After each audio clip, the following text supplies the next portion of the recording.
History is filled with enigmatic figures, but few are as shrouded in myth and controversy as Grigori Rasputin. Peasant, mystic, healer, political influencer, and the infamous Mad Monk of Russia. His story is a whirlwind of faith, power, and scandal that played out on the world stage right at the twilight of the Russian Empire. How did a simple man from Siberia come to hold the fate of the Romanov dynasty in his hands? And what is the real story behind his legendary, almost supernatural death? Today, we're diving deep into the life of the man who captivated and ultimately scandalized an entire nation. Our story begins in 1869 in the remote Siberian village of Pokrovskoy. Far from the glittering palaces of St. Petersburg, Grigori Yefimovich Rasputin was born into a humble peasant family. His early life was unremarkable. He received little formal education, married a local girl named Praskovia Dubrovina, and had several children. But even in his youth, there was something different about Grigori. He was known for his intense, piercing eyes and a certain charisma that drew people in. After a religious pilgrimage, he underwent a profound transformation, emerging as a Tsaritsa or a wandering holy man. He developed a reputation as a mystic and a faith healer, with villagers claiming he could soothe their ailments and see into the future. These whispers of his extraordinary abilities were the first seeds of the legend that would soon follow him across Russia. By 1903, word of the Siberian holy man had spread far beyond his village. Rasputin arrived in St. Petersburg, the vibrant capital of the Russian Empire. In a city hungry for spiritualism and mysticism, his rugged peasant charm and confident pronouncements stood out. He quickly captivated the city's aristocracy, who were fascinated by this man of God. They introduced him into the highest social circles, and his fame grew exponentially. The real turning point came in 1905. Through high-ranking church officials who were impressed by his piety, Rasputin was granted the ultimate introduction: a meeting with the imperial family, Tsar Nicholas II and Tsarina Alexandra Fyodorovna. For Rasputin, the doors to the heart of Russian power had just swung wide open. His connection with the royal family was sealed by a desperate and tragic secret. Their only son and heir to the throne, Tsarevich Alexei, suffered from hemophilia, a genetic disorder that prevents blood from clotting properly.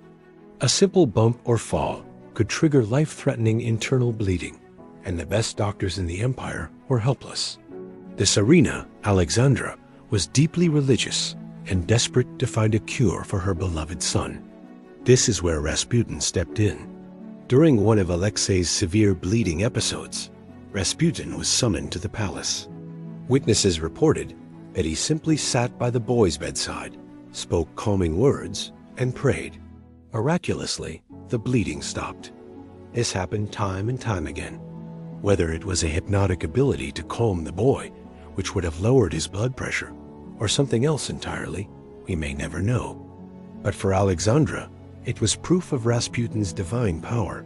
He became her indispensable confidant and the holy man who could save her son. His position in the palace was now unshakable. With the Tsar's family utterly dependent on him, Rasputin's influence grew immensely. But as his power soared, so did the scandals surrounding him. While he presented himself as a holy man at court, his life outside the palace was a different story. Rumors swirled of a debauched lifestyle, filled with heavy drinking and wild parties. He was said to boast of his influence over the Papa and Mama, as he called the Tsar and Tsarina, and stories of him seducing aristocratic women were rampant. The situation escalated dramatically with the outbreak of World War I in 1914.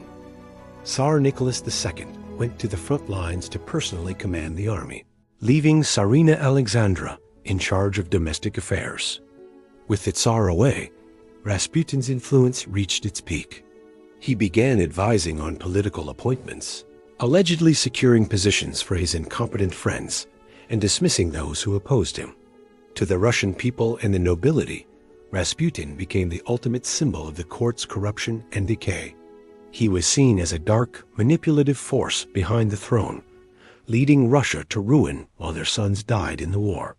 The Mad Monk was no longer just a court curiosity. He was a national threat.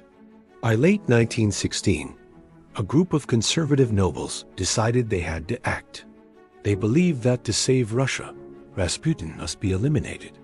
The plot was led by Prince Felix Yusupov, one of the wealthiest men in Russia, along with Grand Duke Dmitry Pavlovich, the Tsar's cousin, and the right-wing politician Vladimir Purishkevich. On the night of December 29, 1916, Yusupov lured Rasputin to his palace, promising a late-night party. The story of what happened next has become legendary.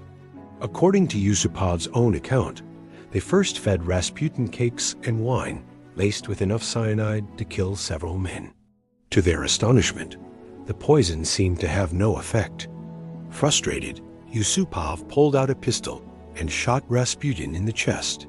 Rasputin collapsed, and the conspirators believed him dead. But when Yusupov went to check the body, Rasputin allegedly leaped up, his eyes wild with fury, and attacked him. He staggered out into the courtyard, where Purishkevich shot him 3 more times. Even then, the monk kept trying to get up.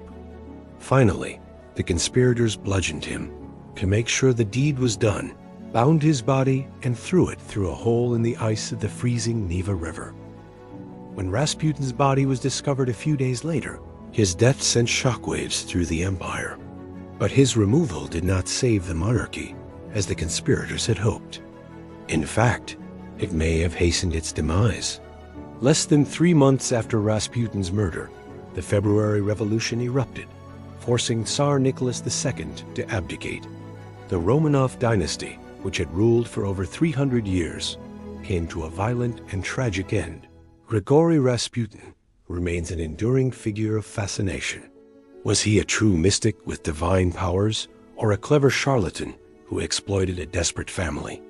Was he the evil genius who brought down an empire, or simply a scapegoat for a regime that was already crumbling under its own weight? The truth is likely somewhere in the complex web of history.